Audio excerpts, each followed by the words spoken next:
Bush, vamos no pote, cara, é com você. Vou pedir pro meu amigo aqui.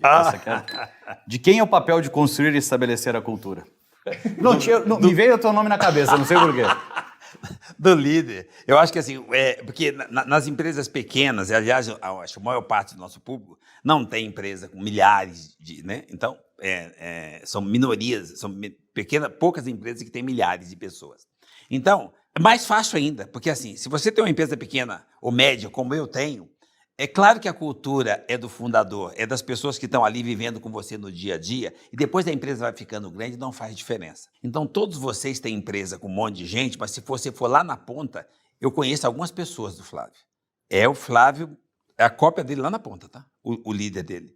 Isso você consegue disseminar dentro da empresa, a sua cultura, quando você é um líder admirado. Então, eu acho que é muito importante você cuidar de você ser o exemplo daquilo que você quer para a sua empresa, para o seu colaborador. Cara, criança vive de exemplo. Todos nós temos essa essência do copiar, do olhar para poder aprender e para poder seguir. Então, cara, não é à toa que se segue grandes líderes. E esse cara consegue implantar e permanecer a cultura da empresa. Então, para mim, não tenha dúvida, a responsabilidade é de quem pega no guidão. E aí, Alexandre, quem implanta essa cultura? Difícil acrescentar mais algo. Exemplo, exemplo, exemplo. Pensar se está fazendo as coisas com coerência, com consistência. O pessoal vai olhar 100% o que você faz, não o que você fala. E pensar nos detalhes, como eu tenho falado aqui. Né? Por exemplo, você coloca lá na parede, aqui é uma empresa colaborativa. E a gente somos amigos, vamos lá abraçar a árvore, e todo mundo tem que se ajudar e tal. E aí no departamento de vendas, você tem lá 10 vendedores, e um cara é o escroto, o escrotão não colaborativo que puxa o tapete, mas que vende. Sempre tem esse. Sempre tem o tóxico que bate meta. E aí o pessoal vai estar de olho. Porque no final do dia é quem você promove e quem você demite. Tá? No final do dia, essa é a coisa mais importante. Porque, parabéns aqui, tapinha, não. Mas quem você está promovendo? Quem você está demitindo?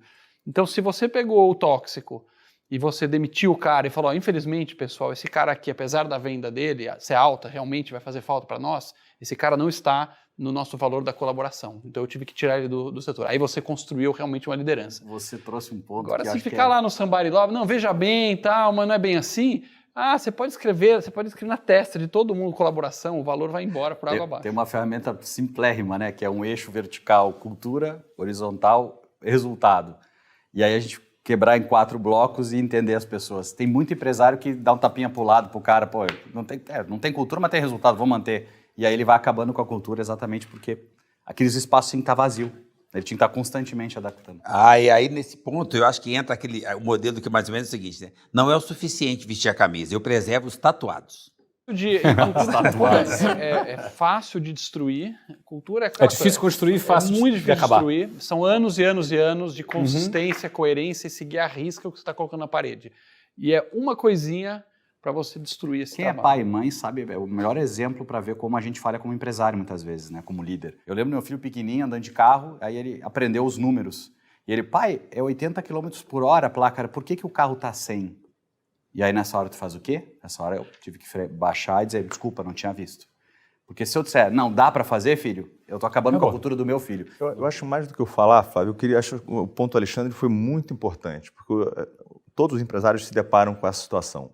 Do profissional que bate performa, mas ele é desagregador. Está desalinhado com a cultura. Perfeito. E aí a minha pergunta até, Alexandre, você já passou por isso? E se você passou, como é que você lidou com essa situação? É muito difícil, muito difícil. Porque assim, os caminhos, o certo e o errado a gente sabe, não existe um problema de certo e errado, existe o certo e o fácil, geralmente. O certo e o cômodo, esse é o grande dilema da vida. O cômodo é deixa o cara lá fazendo meta, eu preciso desse dinheiro. E o cômodo, fácil. E o certo é você tomar a decisão dura de trocar o cara. Então, claro que eu não preciso fazer isso do dia para a noite, sem preparo, mas assim, identificou que o cara não está na cultura, sem exceção. O cara é tóxico, sem exceção, começa a planejar uma sucessão. Tem cara que demorei 1 ano e meio para conseguir trocar, porque era um cargo muito, muito chave e eu realmente fiquei procurando 1 ano e meio. Recentemente fizemos uma questão dessa. Tinha problema de tudo quanto é tipo na área de comportamento, de liderança, de assédio moral com o pessoal. Mas aí conseguimos tirar.